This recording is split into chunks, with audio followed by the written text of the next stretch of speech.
Hey guys, thanks for tuning in to the second episode of Non-Toxic-Bro.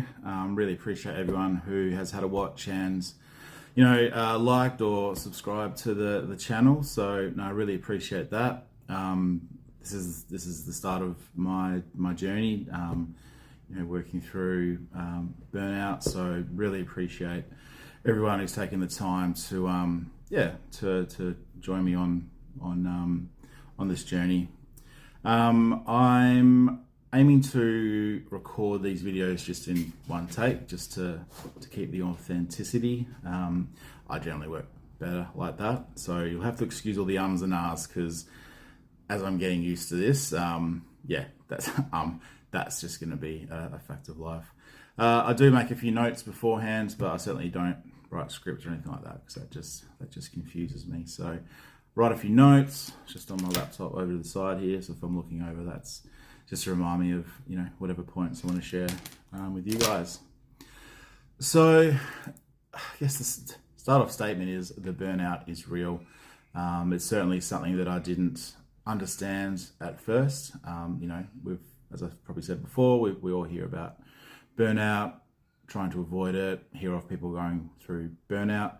I probably didn't really give it the attention, the thought, the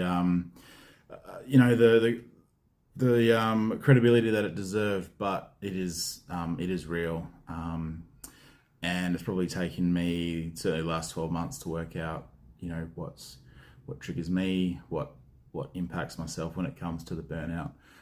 So a lot of days it's definitely one step forward, two steps back.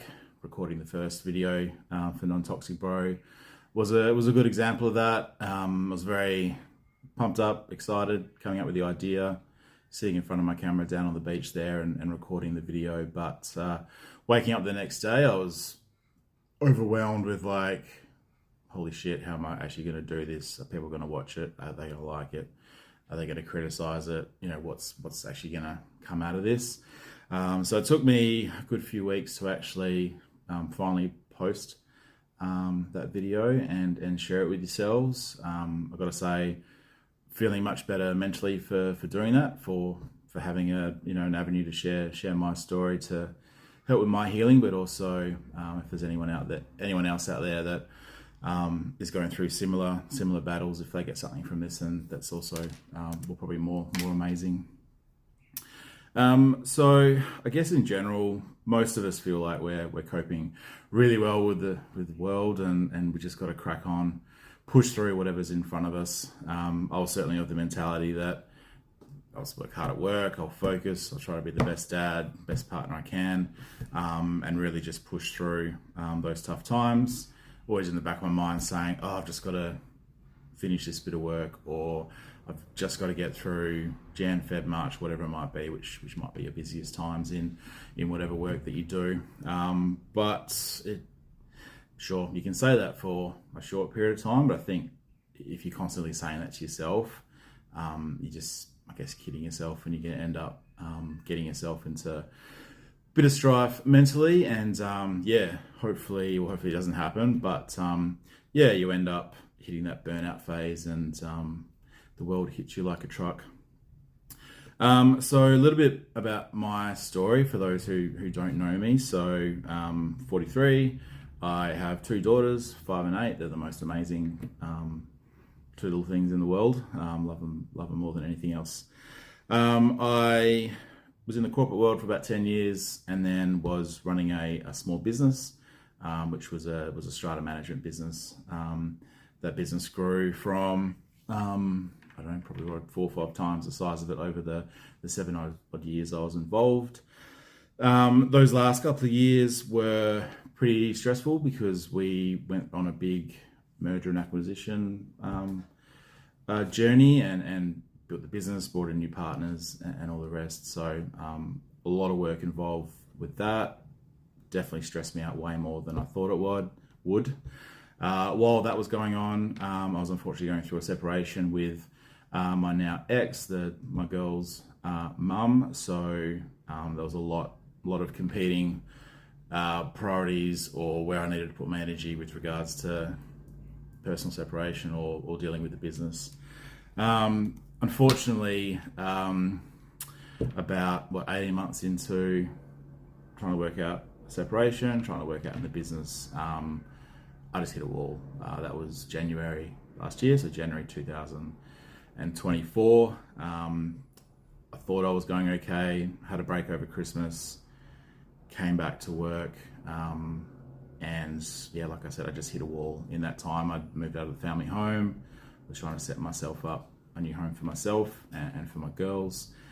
Financial settlement discussions started to happen with the ex, and yeah, that on top of the work, already being stressed out, from running so hard for those years, and not really being able to have a break on the work front.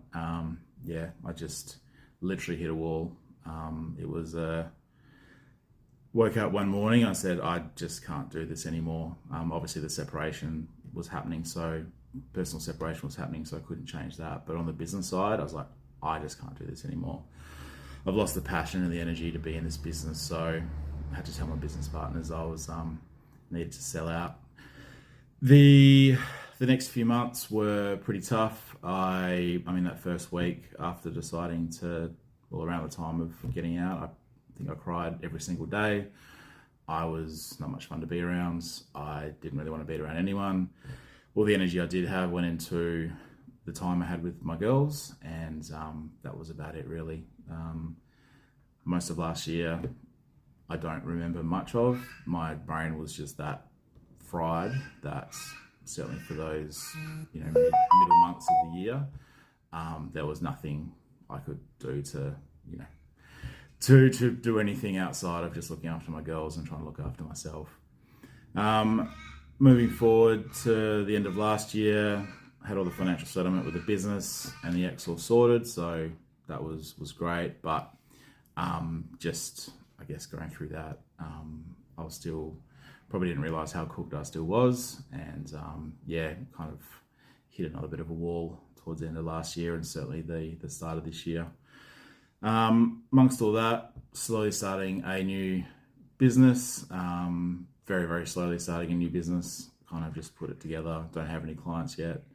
My biggest fear at the moment is actually getting a client, and like, holy shit, now what do I do? I've actually got to put in practice what I've been talking about from a business point of view. I'm not going to talk about my actual business, but I'll talk about, I guess, what I've learned exiting one and starting up a new one while trying to manage burnout. This is certainly not a forum for me to dwell too much on the past. Certainly I will talk about it because it impacted me so much from a mental point of view, and got me to the position that I am now, where slowly starting to get back on top of my mental health and reducing the effects of burnout and focusing on the future. This vlog is very much a forum for me to heal myself, share my story. I do like sharing. Well, sorry, I do like helping people. That in the past, that's always been one-on-one, and I guess sharing my story with the people that I know and trust. But this is just putting it out there, and hopefully, as I said before, someone else can get something else out of this as well. I'm certainly no psychologist or counselor, so don't take anything I say as actual advice. This is purely me sharing my story and what I've learnt. The hope is that over the time, I will heal and certainly remove like all the, I guess, the toxic thoughts, relationships that I might have in my life, and hopefully that helps you guys do the same.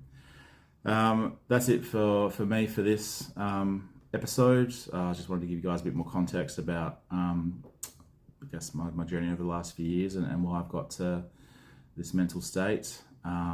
Certainly feel that I'm on the up, which is amazing. A lot of great support around me now, which is really important to have. As always, like, share, subscribe, whatever else you do with YouTube. Look out for a few posts here and there on Instagram and LinkedIn. Again, I'm doing the 20 Talk challenge at the end of this month, so that's 29th of March to raise money for young adult mental health. So I'll have the link as part of this video. So yeah, jump along, have a look at their cause, and donate some money if you feel so inclined. But until next time, thanks for having a listen, and yeah, hopefully talk to you guys soon. Thanks.